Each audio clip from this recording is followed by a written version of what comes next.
I'm Coach Dave. Welcome back to Coach's Corner. Come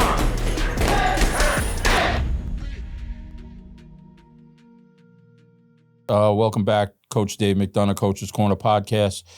Today we have Lisa Insane Blaine, former Bellator fighter, joining us today. Welcome, Lisa. We appreciate you making the time out, coming down today. Thank you for having me. I appreciate it. Oh, absolutely. We've been going back and forth here. I'm glad that you were able to find the time to come down here and speak with us on Coach's Corner. Wanted to kind of catch up with you and see, talk to you about your career a little bit and everything else and what you got going on right now. So, Lisa was 2-2 as a pro, 2-2. 2-2 as a pro. Yes, I probably have to look that up. It's been so long. Yeah, yes. And but overall 5-5. So 5-5 as a MMA fighter. Yes. Bellator career. Yes. Now retired. Yes. So we were talking a little bit before offset. What brought you to the sport? I'm a huge fan of the sport. Huge fan. What got me into it, I started watching it back in Pride when Anderson Silva was fighting. That was my favorite fighter. So then when women started getting into it, Ronda Rousey. So that was what started me getting interested in it. So, she brought she was definitely my high inspiration. level to the sport. Great fighter. Absolutely. Very exciting to watch. Yes. So you're watching this really not much of a fight background other not than at all. No fight background whatsoever. You walk into a gym and what happens? I walk into a gym. I started training. I'm 33 years old, so I didn't how far can I possibly go at being this age? So my main goal was to just have one amateur fight, just to be 98 years old one day. God willing, I live that long. To say, hey, I did that, but I never thought that I would be a professional and fight in Bellator, let alone. So my goal was just to have one amateur fight. I just wanted to try it just to try it, but when I had my first amateur fight, I lost in a very embarrassing way, but it felt great. It was a high I've never felt before.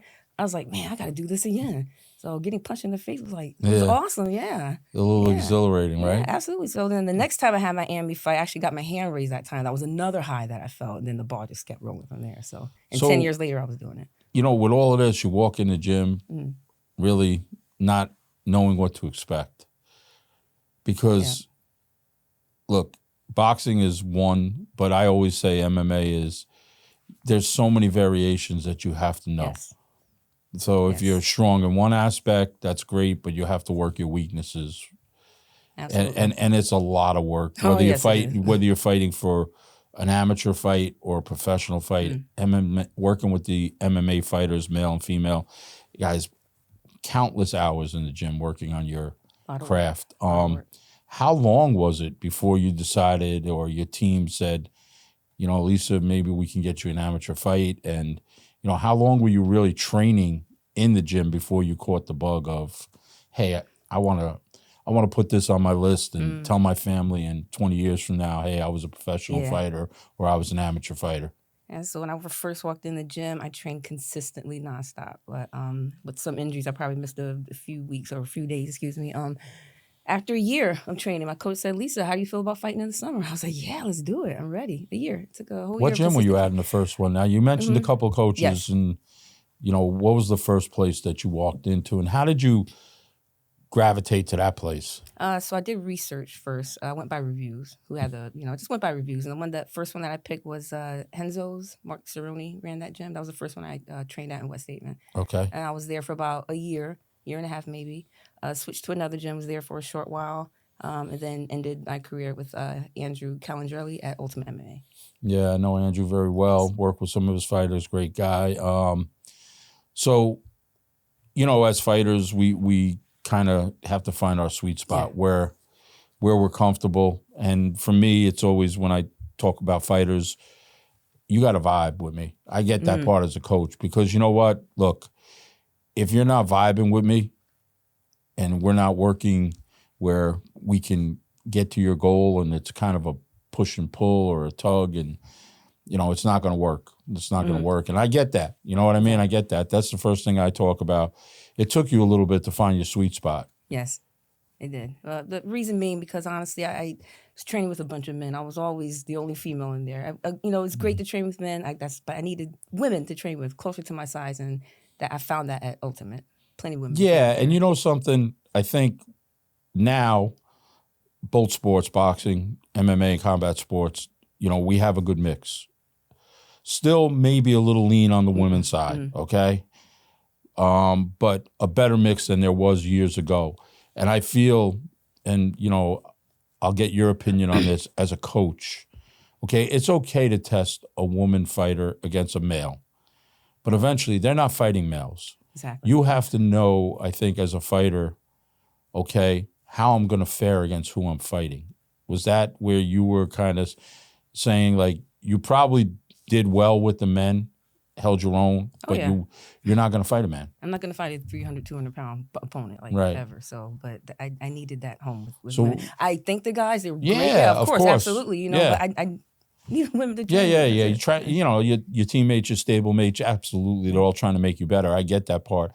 When you transitioned over into Andrew's gym and started working with female fighters, is that when it really clicked to say maybe I was a little more advanced, I was a better fighter at that point, that I could really take something in this sport? I felt like those girls, they whipped my ass, really. Really? Yeah, in the beginning? absolutely. Because, they're the guys, obviously they're not going to try to kill me in there. So, but no, we went hard in there, and it was awesome. Like, they put me to work, and I improved. I felt I improved. Obviously, my coach felt I improved, because otherwise I wouldn't have fought in Bellator, because those girls, they were amazing training partners, and the guys there too. Right. Now, during all your training here, you're working, correct? Yes, you're full-time. You're working full-time. Full-time, yes. How did you balance that? Oh, because gosh. you know what? Gosh. I work with fighters that work full-time. I work with fighters that don't. I always kind of have a soft spot for a fighter who works a full-time job and then comes and trains, because I feel the commitment is more. They're committed to their job. They have to make a living. Yes. Then they have to make time to train. Exactly. So that kind of shows kind of the character that you have as an individual, if you can balance both out. MMA is more demanding. Oh, God. As far as it, and I'm not negating boxing training, so I don't want to hear the boxing guys say, but in MMA, there's more forms to learn. There's more. You got to be jiu-jitsu, kicking, striking, grappling. Oh, wrestling was I didn't like wrestling. So I had to do it. So your balance. How did you balance that out? So I had a coach, Adam. Hi, Adam. He told me at one point, if you really want to take this fighting seriously, you're gonna have to find jobs based around your fighting skills. I'm like, oh, that's silly. What's wrong with you? My job comes first. It pays my bills. Boy, was he ever right. So I started to find a gym that's like based in that area. So my gym was here. I found an apartment here, and then my job here. So I had to make that so it's all within the local area. As far as balancing that, I had to time all my sleep. It was tough doing that, and I did it for 10 years, but I made it work. I dedicated myself to fighting, made sure I paid my bills with my full-time job. It was tough, but I was dedicated because that's what I wanted. Yeah. So were you an early morning trainer or a late trainer? Or? So I worked third shift at night and just trained in the mornings. So that was my schedule. Yeah. That was it. So I made that balance. So how was your recovery with all of this in between? Because third shift alone, whether you're fighting or not, is a tough adjustment to your body and your lifestyle. So you know, how did you? Now you're coming home. You're either training or resting, or going to training, or going from training to work, or resting in between. How, that's a toll on you, especially when you're fighting. Yes. At one point, I actually bought an alarm clock to put in my car. It was more convenient to sleep in my car at one point. I'm so serious. I had a pillow and a blanket in my backseat. It was just more convenient to sleep in my car. I got a gym membership at Planet Fitness for $10 because it was more convenient to take a shower there. I was making it work. So you're balancing your tough, time out. Hey, I wanted to fight, so I made it work. Yeah, I made it work. Yeah. Yeah, absolutely. But I can't do that anymore. Every time I try to go back into training now, because I'm a blue belt, I don't want to retire a blue belt. I would like to get my purple. Every time I try to go back, no lies, something cracks, and then I'm out for like 2-3 weeks. It kind of sucks. But. Yeah, well, you know what? I guess it gets a little tougher as we get older and stuff like that, but, it's still in you. Yeah, I'm sure. I'm sure it's still, once you get a taste of it, it doesn't leave you. No, it might leave you for a little while, but it kind of calls you back. I mean, that's how I kind of feel like when I'm out of the gym, even if I'm not training anybody or anything, like I'll spend time in the gym. I have an office there, so it's kind of my sweet spot and my peace spot. Like I can just sit there and do my thing. But What were your strengths as a fighter? So it's when I first started, when I walked into the gym, the first thing I tried was jiu-jitsu. That was my first like love. I just wanted to know it. But for some reason, striking came more natural to me for some reason. So that was definitely my strength. Yeah, I have 2 knockouts on my record. So I I guess I saw that. love punching people in the face. It just came more natural to me. Well, it seems like your build and your reach would be more of a striker's type, more of a boxing type style. How are your kicks? I watched a little bit of film. It was a little bit hard to get some stuff on you, but Yeah. I did watch some film on you and everything. You definitely can move around. In training is my kicks. So my coaches tell me they're high kick. They look pretty. They're hard, but to actually incorporate that into fighting was a lot more difficult than I thought it would be. And again, you have to realize I crammed all that training into 10 years, so I never got really a chance to learn how to put power behind my high kick or anything. So in training, my kicks they felt great. In fighting, I don't think I ever did any damage with it. Yeah. So now, as an amateur, you're moving along, right? Mm-hmm. Is the thought in your head as an amateur that, hey, I could be a professional, or was that by your team saying, hey, Lisa, we think we got something with you here? I mean, you had 5 amateur fights. Yes. Right? Yes. So obviously you're training with an end to the means, right? A means to the end, right? And you're getting better and better, obviously, because your coaches are noticing it, right? When does it come in the conversation of the professional aspect come into the conversation here? When I joined Andrew's gym, my first fight under his name, I got a 7-second knockout. Right there, he's like, Lisa, you're trying to go pro. I was like, what? I was like, really? That thought never crossed my mind, so he said it. The age obviously has a lot to do with it. He didn't say that, I'm saying it, but sure, why not? Is that your womanly vanity coming out about your age? I don't know. I think honestly, if I were a lot younger entering this sport, I would have definitely gone a lot further. I believe I wanted to try my hand at a lower weight class. That didn't work out too well. I believe if I were younger, I don't know if I could have made that lower weight class. I don't know, but I just, like I said, I crammed all that fighting into 10 years. He said, Lisa, let's go pro. That thought never crossed my mind. I was like, sure, why not? Got another knockout in that pro debut. Then that's when Bellator came along. So Andrew gave me another call. Hey, we got this call for Bellator. We took that fight on 3.5 weeks' notice because I was always training. I just never stopped. So Bellator, I'm like, are you kidding me right now? Sure, why not? Yeah. That all that was hitting at me. It was like 0 to 100, and that was a lot to take in. I was proud. I was scared. I was nervous. Look, and unfortunately, Bellator is no longer around. But at that time, Bellator, it was UFC and Bellator. Those were the two big. Those, so like you're right there. You're knocking on the door, right? In your first pro fight, second pro fight, you're at your fight. But let's get back to your first pro fight. What was the preparation like when I know Andrew's team is very thorough, and I know Andrew from working with him now is very thorough, very precise about what he's doing in his plan. So I'm sure, he sat down and said, okay, how long did you prepare for your first pro fight? The first pro fight, I believe that training camp was 5 or 6 weeks. I'm not sure. They were talking years ago. Yeah, but it was definitely not a short. Right, it wasn't. Yeah. Was it any different to what you were doing previously? A lot of striking. So it depends on what the fight camp. Like with Bellator, we did a lot of grappling. So it depends. So depending on your opponent, Andrew would sit down and say, we're going to concentrate on this, we're going to work on this, disappointed, this and that. So yeah, he always had a game plan. Of course. Yeah. Now, again, you're working. Yes. You're working, which, how does your conditioning come into play here? Not only with, your training, which is a big important part, but now you're working, you also have to maintain condition, and possibly make weight. I've missed weight a couple of times during my fight career. Yeah, because it's the first time I had my first amateur fight I missed. I never had to cut weight before. I was being guided along the way, but I still missed it.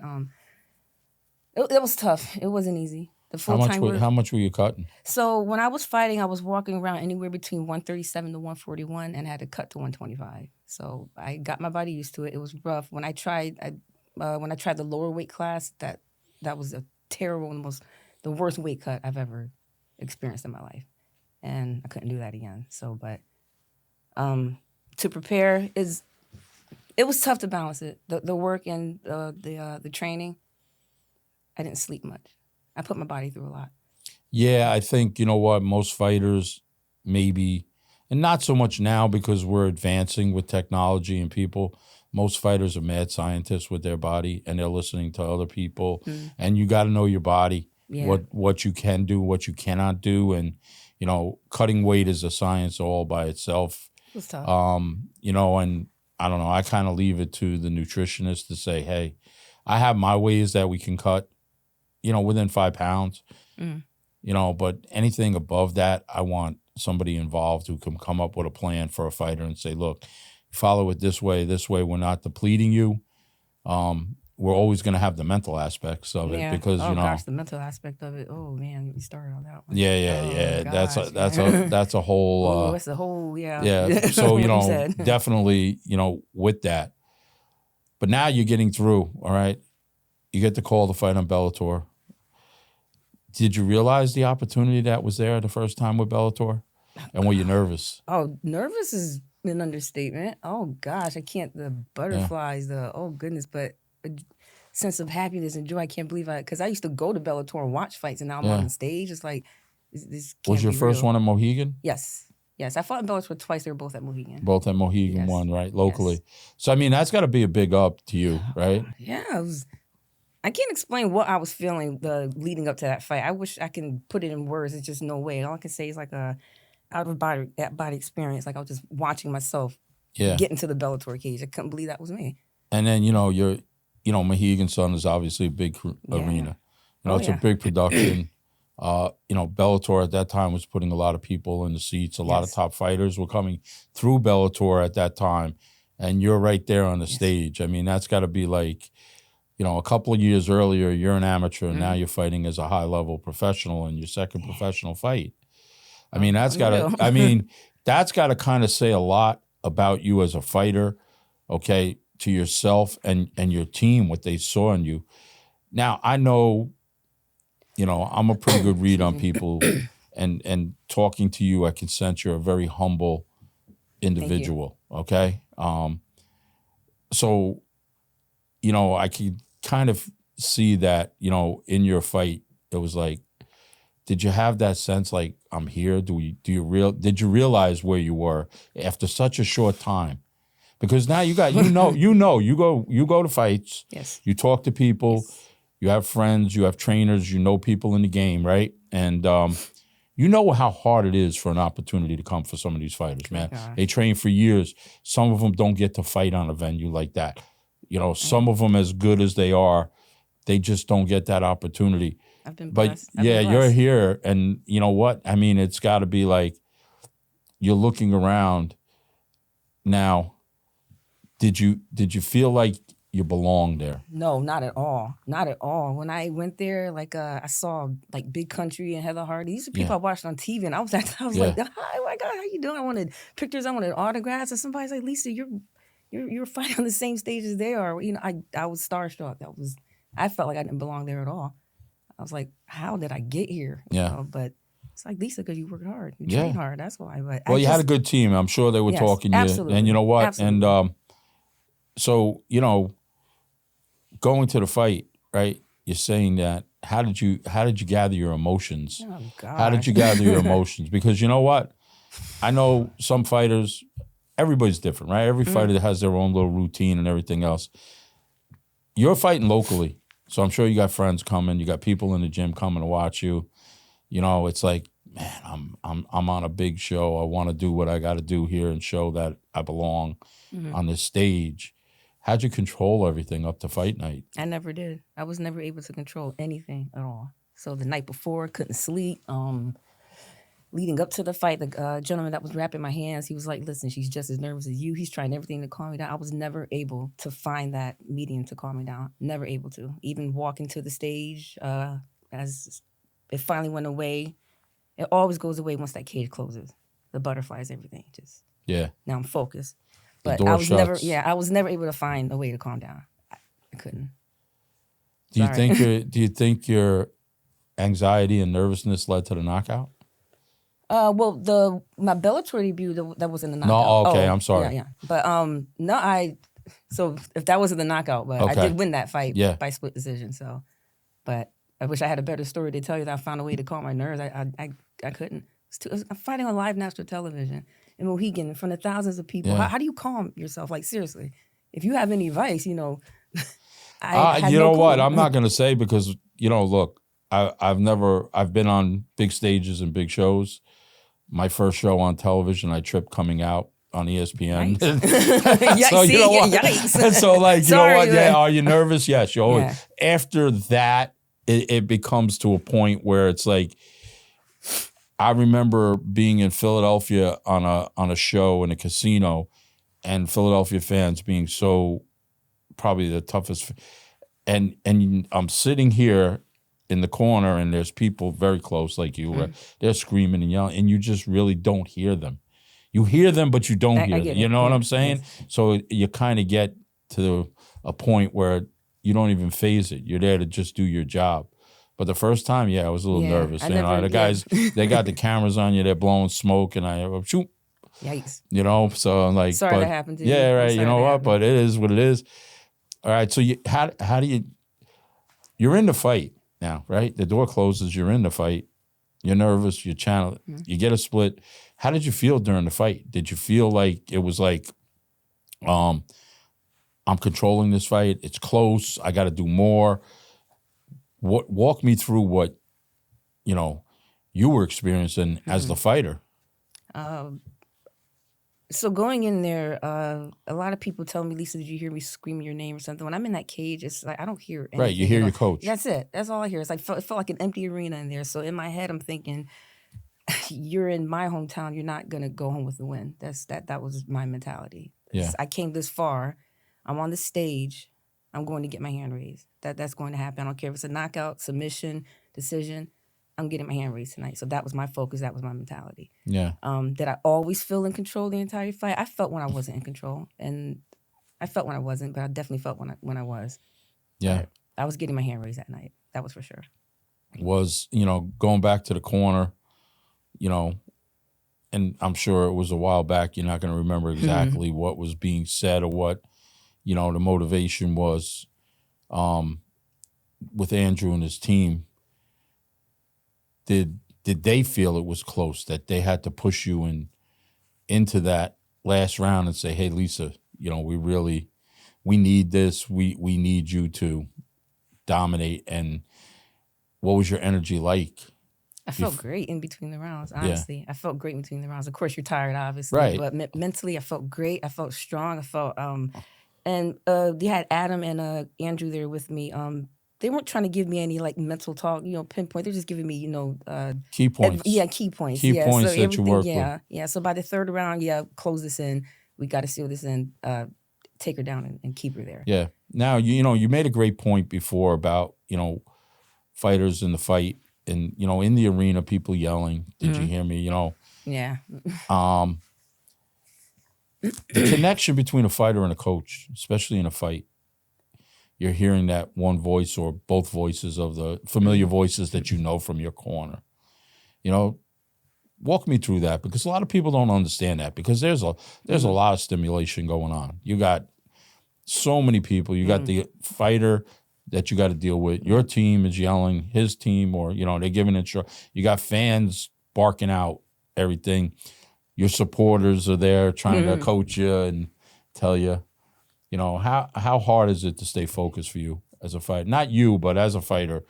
Tell us, you know, the focus ability on that, because I think a lot of people don't understand that, what's going on there. Unless you're a fighter yourself, of course. And, I speak for myself. Me, once that cage closes, it's just like a whole another different world I'm in. I even had not only tunnel hearing, but tunnel vision. Yeah. I don't even see the ref inside the cage. All I see is my opponent. That's it. And, of course, obviously, my coach feels like an empty arena again. I just get in there. Once I hear that click on that cage, are you ready? I don't know how to explain how I focus. I just know my opponent is looking to kill me. It's kill or be killed, pretty much. Pretty much. So it just shuts off, and I'm right there. You know, and, you know, for someone who came into the game, and, you know, a lot of fighters have big backgrounds, amateur backgrounds. You know, your career started a little later. You didn't have a big amateur background. You're on a big card. For you to be on that type of show and have that type of focus and everything else, is that the type of person you are when you do something as a task? Is that where that comes from? Because it's got to be instilled in you somewhere, not just as a fighter, right? Because, you know, we all know fighters. Some fighters don't lock in. They're all over the place. They don't listen, or, you know, there's trouble with the communication between coach and fighters. You know, talking to you right here and, you know, with the experience you had, you're able to click it on right away. Is that you? Is that your personality? Is that, and I don't mean to put you on the spot. Oh, no, because that's fine. No, you're not putting me on the spot. When I find an interest in something and I just focus on it, that's it. I don't know if that's a good or a bad thing, because in school, I took an African American history class. That's my heritage. Right. I was interested in it, so I focused on it. Passed that class with a 99 average, but not so much the other history classes. But when I interested in something, I like it. I focus on it. I'm determined. So I have to have an interest in it. And MMA interested me. Being a fighter interested me. So I dedicated myself to it for 10 years. Yeah. So now you got the first one under your belt. You come back, you sit with your team, and what was the conversations like? How fast did the second opportunity come along? What, the next pro fight? Yeah. Almost immediately. That Bellator win did really put me out there. Yeah. It almost immediately. But my coach, Lisa, we're in he always picks the next fight for me. I don't know when the next one was, though. I would just have to look it up. I'm not sure. Right. But no, the opportunities, they were flowing in after Bellator, for sure. Transitioning from there, right? So it was 4 fights at the MMA, at the professional level, correct? Gosh, 3. I'm having a brain fart right now. This is so long ago. I'm sorry. 4 sounds about right. Yeah. 4 sounds about right. As it's going along, right?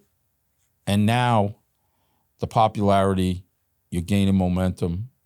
Why the sudden drop off? The mental part of the fighting. The mental part is just, talk to me about that a little bit. So that, not was only it wearing on you? Oh, absolutely. 100% for sure. Absolutely. Not only was I putting my body through a lot, again, it was hard to balance that full-time work as physically. I was putting my body through a lot. The mentality of it, oh man, it F's with you. It messes with your brain. So it was one point I was like, I need a break from it all. Yeah, and we talked about this a little bit on one of the first conversations on the phone that we had. I don't think people realize that with a lot of fighters, because they see fighters out there as being very, they don't see what goes through for that fight night. They see you at fight night at your best, all dressed up, ready for the dance. Everything's behind you. They just think, oh, you magically got dropped into that cage and there was no injuries, there were no emotions, there were no, relationships with friends or, whatever you went through, job issues, personal issues, financial issues, everything that goes through with life with all of us, right? Yes. So now you say to yourself, I need a break. Is it just the training, everything else into it? And it's like, you're moving, and obviously, like, look, Bellator has an interest in you. They're putting you on shows. I don't know if there was a possible talk of UFC because, leading Bellator up, winning some fights, you have that opportunity. Being a female fighter. Excuse me, I'm listening. Yeah, go ahead. Can be marketable, right? Yes. So you take a break. Mm-hmm. And when you went back to your team, were they supportive of this? Was it, did they not understand? I never went back. David never went back. Okay. I just left. But how did you do it like that? After all, because I just shut everything and all social media off for 3 whole years. I kept in contact with those who I kept in contact with. I didn't go to any fights. I didn't go anywhere. I isolated myself for 3 whole years. I needed a break from the entire world of fighting. Really? Yeah. So when I came back, I didn't go back to any gym. I just came back and just lived my normal life, like, normal life. Yeah. Because people still know who I am and things like that. They still know my name. Still get some doors open for me. Yeah. But not the mental part of it was too much. I let it beat me. I let it defeat me, I guess you can say. Yeah. So And no, listen, that's, you know what? And that, as a coach, right, you're working with your team closely for a while. Yes. Now you just walk away. And I know Andrew's a caring guy and everything else.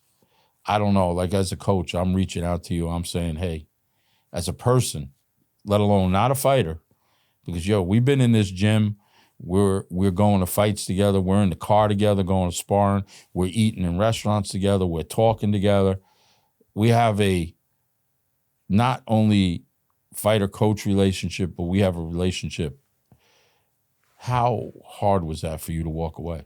It wasn't. I'm not going to say it wasn't. That's probably the wrong choice of words. Yeah. So I'm not going to tell you exactly why I did what I did. That's just that's just something. Okay, That's just that's fine. Because that's a different story. We're not That's getting fine. into that. I don't want to make you uncomfortable. I just want to, like, you know what? For me as a coach, if someone that I'm working with, I need an answer. Okay. Like, I've heard, like, for me, not meaning that not meaning that you have to answer me. I would. They know why.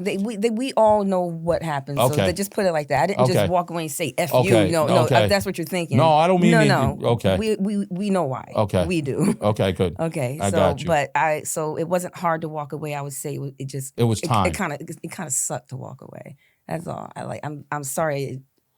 It had to be like that. It had to be like that. You had to make a decision. Well, sure.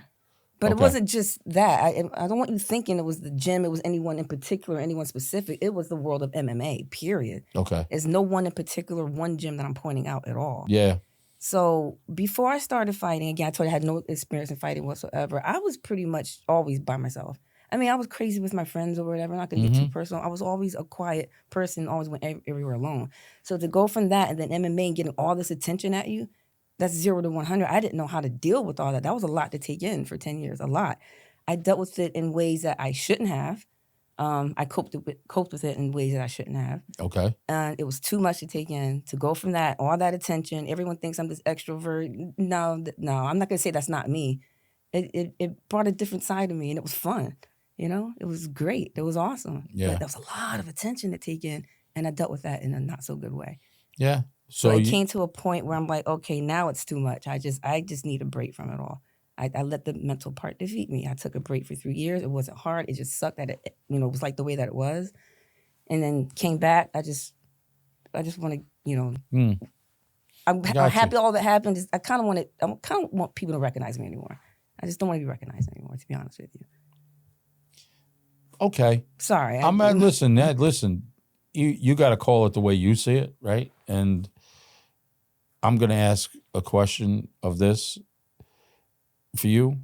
You say you let the mental aspect beat you. Yes. All right. That's the first time saying that out loud. I'm gonna play. That's the first time saying I'm gonna say, did you let it beat you, or is that the path that you decided to choose? By walking away and saying, because you say it, the mental aspect of the sport beat you. Yeah. Maybe it was time for you to say, I did what I did. I'm proud of what I did. I'm definitely proud of what I did. You know what I mean? Sure. Which you should be. Yeah, absolutely. At any level, you absolutely should be proud, of doing that. But I'm going to say maybe it was just you saying it's time. As an athlete, I don't know. I mean, I know what it is. I'm just not saying it. Okay. That's all. I'm just not all saying right, it. I'm not trying to pin you to say it either, but okay. I'm just trying to. I needed that break. You needed the break. It was definitely worth it. I needed it. I needed that piece. I needed that. It's, you know what? As a fighter, right? As a fighter,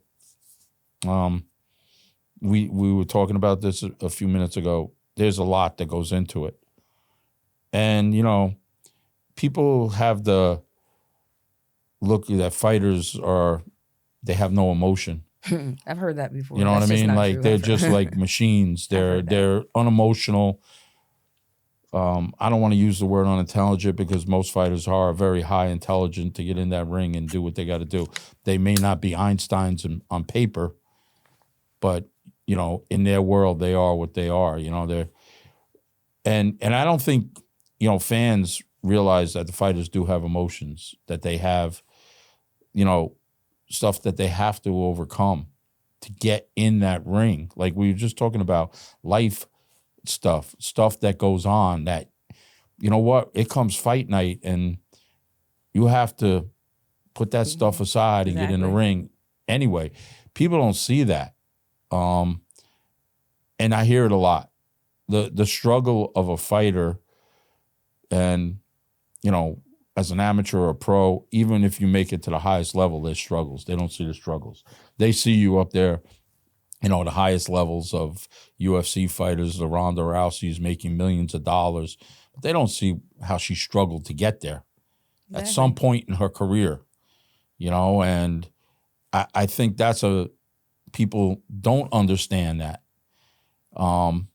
Now, you say you don't want the notoriety now, but you do have a story and you have an experience. I'm going to put you on the spot now, and I probably already know the answer to this. With your experience, Lisa, as a fighter, a full experience, not just a fighter experience, don't you think that story that you have could help another fighter, as whether a coach, a mentor, or anything else? And you're probably going to tell me. I'm pretty sure, but I mean, I'm pretty sure it does. But what exactly are you insinuating? I do something with it, or? I'm asking you, would you do something with it? Would that be something down the road we can see, sure. you know, Lisa coaching? Well, coaching, no, absolutely not. No coaching? No, I can't coach. Nah, I think you could coach. Everybody says that I can't coach. I think you can coach. I can't. I have a problem speaking in front of large crowds. I'm serious. So I'm exposing a lot right now, so no, I can't coach.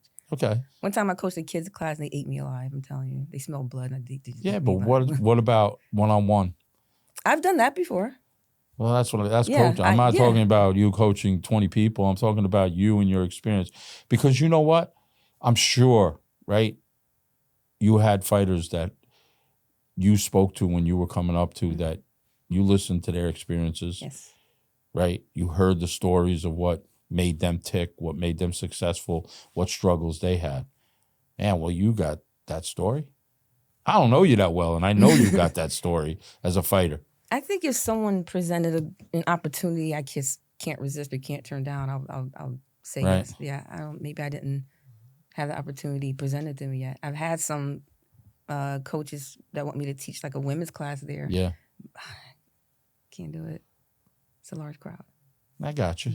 I get that. But you know what? Now you took the time off. What did you do in that time? Oh, gosh. Because now you're going, right? You're going from every day a lifestyle for 10 years. Yes. Living it, eating it, breathing it, right? Shitting it, excuse me. Sorry. Yeah, shitting it. Yeah, 100%, right? We're only human, you know, and, you know, you adjusted to that lifestyle because you told me. Yes. I slept in my car because I had needed to get rest. I signed up at a gym close to work because it's easier for me to train and take a shower, go to work, maintain. You built your life around this. I sure did. Now you pump the brakes. Just like that. How? How does it? Yeah. Now, what do you do in that time? So, was it finding peace? You found peace. I found finding peace. I've learned to just get that mental. I had to just find that peace. So with fighting, that little mental part will always be right here in the back of my head. Yeah. What fighting did to me, I'll die with it for sure. But I'm definitely at way much more peace now, and that's what I was doing. I was finding peace, and it felt great. Yeah. And I still feel great. So I'm not going to say I'm never going to go back to fighting ever again, put it all behind me. Right now, I'm at peace right now. Yeah. And I still try to go back into training. I still support my local fighters. I go to fights. I still watch. I was just at Mohegan last weekend. That was an awesome fight, reality fighting. Yeah. That was great. The women's match was awesome. It was a great match. Yeah, Melissa did a great job last week. Shout out to them. Yes, awesome. But I think right now, I'm just enjoying my peace right now. So again, if an opportunity comes along that has to deal with fighting, sure, absolutely. But so I'm open to it. Yeah, that's good to hear. You know, after 10 years, that first day that you decide, I'm going to pump the brakes. I'm going to take care of Lisa. I'm going to do me. Yes. Right? You know, old habits die hard. How was it like not to be going to the gym, not to be cutting weight, not to be worrying about, I got to prepare for a fight. I could just actually, you know, sit in my slippers and eat ice cream or whatever it is. Well, I mean, I still, remain healthy. Yeah. I'm No, still... but, you know, I'm making a little, you know what I'm saying? Like, how do you adjust like that? Well, it never really left me because within that time I took that 3-year break, I still get recognized. You know, even at work, people were still recognizing me. I never really escaped Lisa Insane Blaine. I'm not going to put a quote. I am Lisa Insane. But laying low, going to work and just coming home. No training? No. I gym? have a gym in my home. I work out at home. That I was going to work and coming home. I didn't even go out to watch fights. I'll stay home and watch the fights. I really seriously isolated myself for 3 years. For 3 whole years. I was finding peace. I was finding peace, and I found it. Yeah, I think, you know what? It speaks volumes that you're able to do that and come to...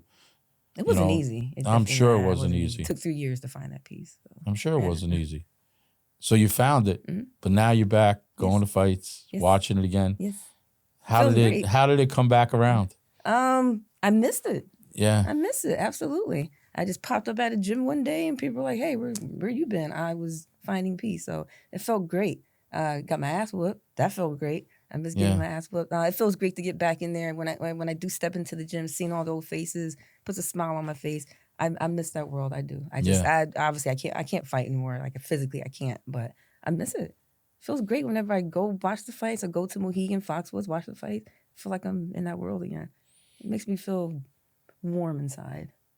Yeah. Well, you know something, whatever it is, UFC, any combat sport, boxing, you know, Muay Thai, whatever, to get in and to have, like I said, an amateur or professional fight it's an experience that's going to stay with you the rest of your life, whether you fight one fight or 100 fights. It's ingrained in your body.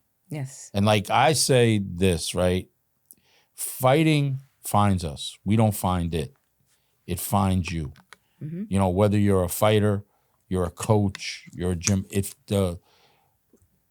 And, you know, for me, boxing found me a certain way, and I know I talk to a lot of people in all the sports. It finds them each a different way.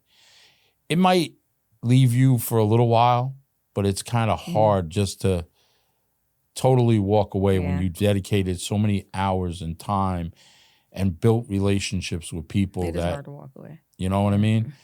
Not necessarily saying you got to be in that deep end of the pool again, right? But it becomes ingrained in you. It is. And you know what? No matter what, you know, 10 years from now, 20 years from now, somebody goes on the internet and your name pops up, you have a professional record.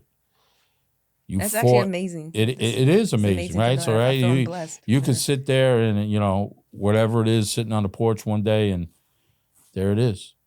I fought in Mohegan Sun. Not a lot of people could say that. Yeah. And you know what? You did it, right, a little later on in your career, which is even more of an attestment to what you're doing.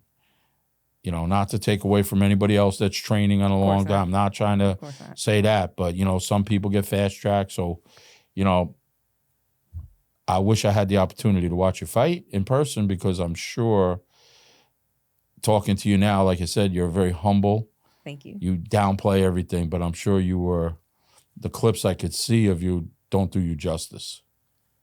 Thank you. You know, so I'm going to have a little conversation with Andrew about your fighting ability, because I'm just kind of like, you're being very humble about it. So it's just Is like... that a bad thing? Or? No, it's not a bad thing. It's not a bad thing, Lisa, not at all. It's just like, you know what?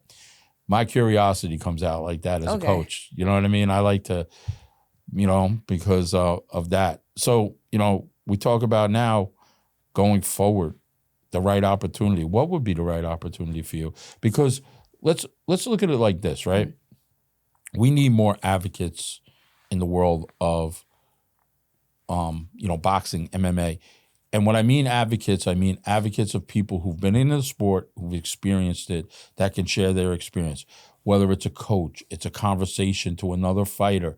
Hey, I did this, I shouldn't have did this, or I did this and it was the right thing to do, or you know what, you got experiences like that. And, you know, I know you said you're not comfortable in front of people, a big group, but, you know, and also as a woman, there's more challenges as a woman fighter today, I think. Yes. You know, to overcome. I mean, there is a lot of value in what you have in your experience.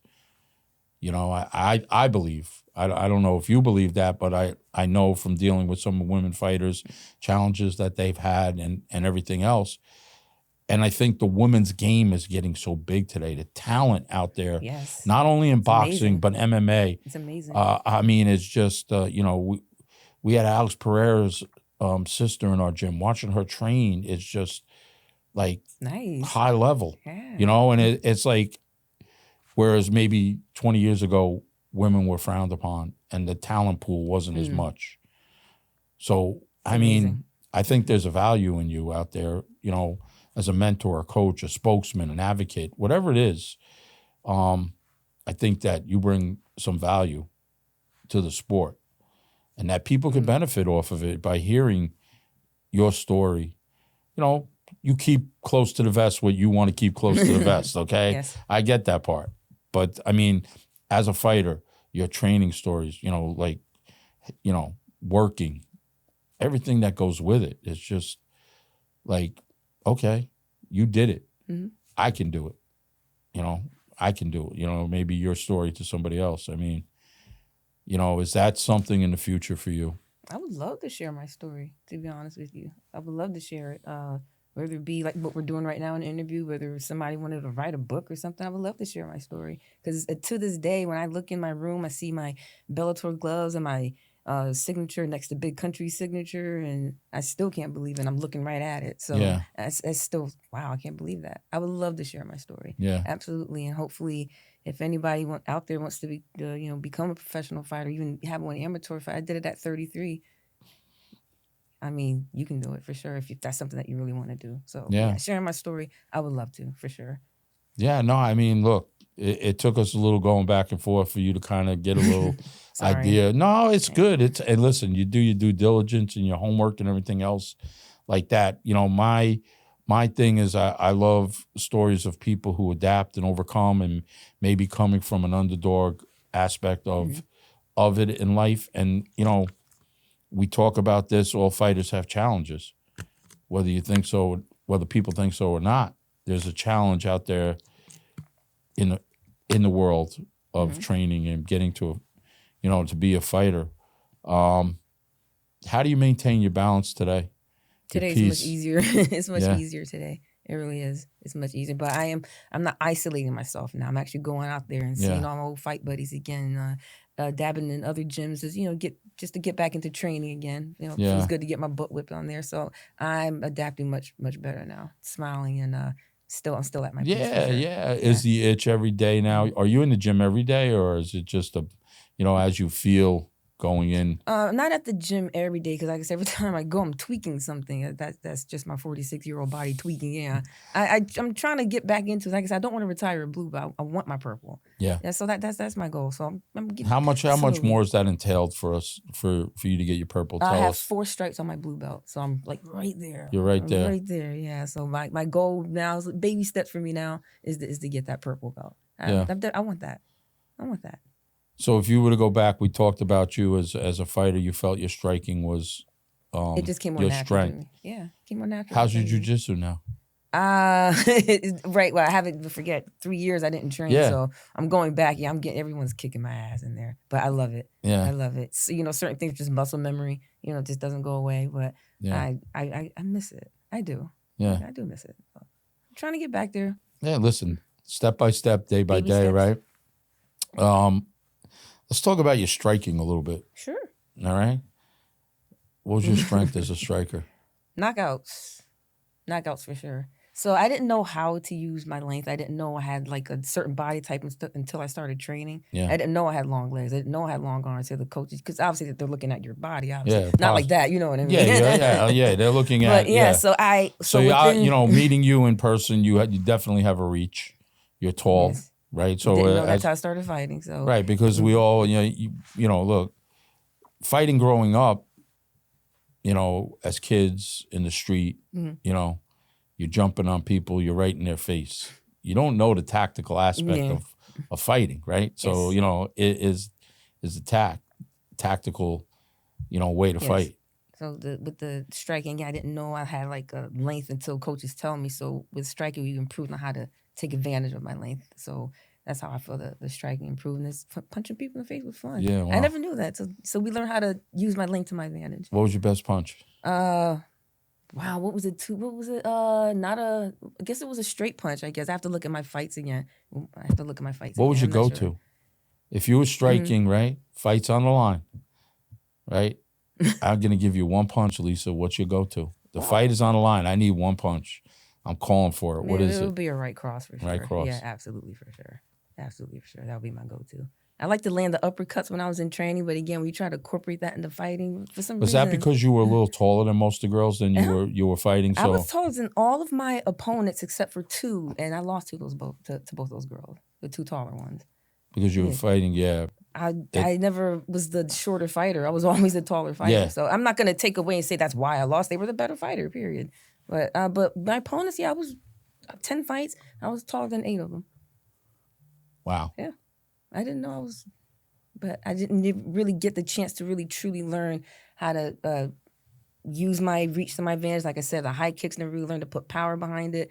I never really learned that, But if you're winning by striking, you don't have to, you know, you can incorporate all of that stuff. What I'm learning now, like, look, for me, I just deal with the striking aspect. I'm learning more of the rest of the art of MMA. But as trying to work with fighters to get their hands better and to get their combinations and let all the other coaches implement in what they got to implement to the striking. I'm not trying to change that. But, yeah, I think sometimes now we're starting to see probably more striking in MMA than we have in the beginning. I can't get hit anymore, though, I tell you. Listen, I can't get hit anymore, though. But listen, you want to know something? The real thing of this sport is people say, oh, you don't want to get hit. No, of course not. Nobody wants to, you know what I mean? Of course not. I tell people, like, somebody comes in and says, I like getting hit. Well, we got a little problem with this gentleman or woman here because there's a little bit something there we got to tweak in their head because getting hit's not a good thing it's not fun. at any level at all. But, getting into back to your training and throughout the fights, going back to your first win, your MMA win, and when you came back into the gym after that, there had to be like a high that was going on, and the look that people, wow. Like I said, that first high when I lost, that was a different high, just being in the cage and getting your hand raised. That was another high, walking into the gym and everybody congratulating you. That's just a feeling of warmth and how proud you are. I worked hard to get my hand raised there, and you guys all helped me do it, and that was great. It was awesome. Yeah. Walking back into that gym, absolutely, for sure. Now, you know what? What would your friends take on you fighting? None of them liked it, so that's another aspect. So when I started fighting, I'll say friends and family, they weren't there to support. So yeah, they weren't there. Yeah, that's tough because, as a fighter, it takes a village to get to that fight. It does take a village to really get there all around. So I know that's got to be a tough aspect of it. That was another mental aspect right there. So all my support team, all supporters were people within the fight world. So for some reason, that world became separate when I became a fighter. It definitely wasn't, because of me. I tried to get them to come support me. It's just that was all separate. Yeah. Understood. Well, it's good that you had a great team behind you. Yes, absolutely. To bring you up to where you are and everything else. With all of this going on, right? If you were to give a fighter some advice, what would that advice be? Honestly, don't drink alcohol while you're training. It's fun. Watch your partying. Just watch it because the fight world, to me, this is my experience, is a whole new world out there, pretty much. So that's the advice I would give. Is it easy to get caught in that lifestyle? Yeah. Oh, sure, absolutely. And I got caught up in it for sure. Yeah. Yeah, absolutely. I have no regrets about anything, but Really, I would tell a fighter, focus if this is something you really want to do. One of the best advice I've ever gotten from a coach was don't listen to the critics online. Don't read the comments. And that's something I would tell a fighter if you're looking to do that. Stay away from the comments. Just don't even bother reading them because there are some cruel people out there. They're cruel. They really are. Yeah. Well, listen, that's a it's whole nother aspect, right? You know this, right? Mhm. You're a fighter. You watch fights. You hear the crowd. You talk to people who never fought, right? Mhm. And they're critics like they have experience. I Like know. they're gonna tell you what to I do, know. how to do it. Oh, you should have fought this way. You should have did this. Right. And you look at them and like, did you ever fight? Did you ever train? Did you ever work with a coach? Yeah, so, No. Then what the hell are you talking about, right? Exactly. When I first started fighting, I got caught in that. I let that get to me. That's when the coaches had to, tell me, listen, don't listen to that. The keyboard warriors, Yeah. You know what? I got caught up in that when I first started fighting. I listen to the peers, and then we all know who our peers that are. We have good peers in this game, Yes. and we have peers that aren't good peers. So you have to find out who, there are certain peers that, they've been successful. And if they could elevate my game by saying something or giving advice about something, I'm all ears, because I want to learn more. I want to learn. I want to elevate my game. Exactly. To be the best of the best out there. I'm not here to just slide through the sport and say I'm involved in it. I want to put a mark on it somewhere, like everybody else, like a fighter. I want to have my mark, and using my platform right now to have people tell stories, to expose people to the fight world, not just the fight. We're human beings and what's going on. The other factor is, look, originally being from New York, Connecticut has a great fight game. I mean, we get overlooked not only in boxing, but in MMA also. I mean, we have some great fighters out of this state, and that story needs to be told also, So I agree. You coming on and opening up about your story, I think, means a lot to me, first of all, because, I felt after reading a little bit about you, talking to you on the phone, I know you were tentative at first, but sorry about that. No, you're good. I'm not really good at this. You're good, but you know what? It's there. You're here. You're talking about it. I think there's a gift in you. You'll find it on your terms of how you want to do it. Okay, but from an outsider looking in, I think you do have something to offer, and I'd love to see that down in the future because, I'm sure if you put your touch on somebody with your experience, they're going to be successful in and out of the ring, whatever the case may be. Now, I know you're not a big social person, but if people had to find you, where can we find you? Social media. My Facebook. Facebook. So it used to be Lisa Insane Blaine. I changed it to Lisa Y. Blaine. My middle initial was Y. So and any other social media, I just don't have Instagram too. I got rid of all that. So just Facebook, Lisa Y. Blaine. All right. Well, we got a lot of big shows coming up in Connecticut. Yes. Most likely I will be there. You'll be there next month at Reality? There's a Reality next month? I just went to Reality last weekend. Not Reality. There's an LFA. LFA is the next one. I get them all. I'm learning all. Yeah. Yeah, I'll be there. Yeah, so, okay. So, you know sure. what? We're probably going to catch up with you then. Okay, cool. Because I have another gentleman, Dylan Napoleon, for Cage Side News that I do a lot of stuff. He does a lot of MMA interviews. He's worked on the UFC cards. He's a local guy.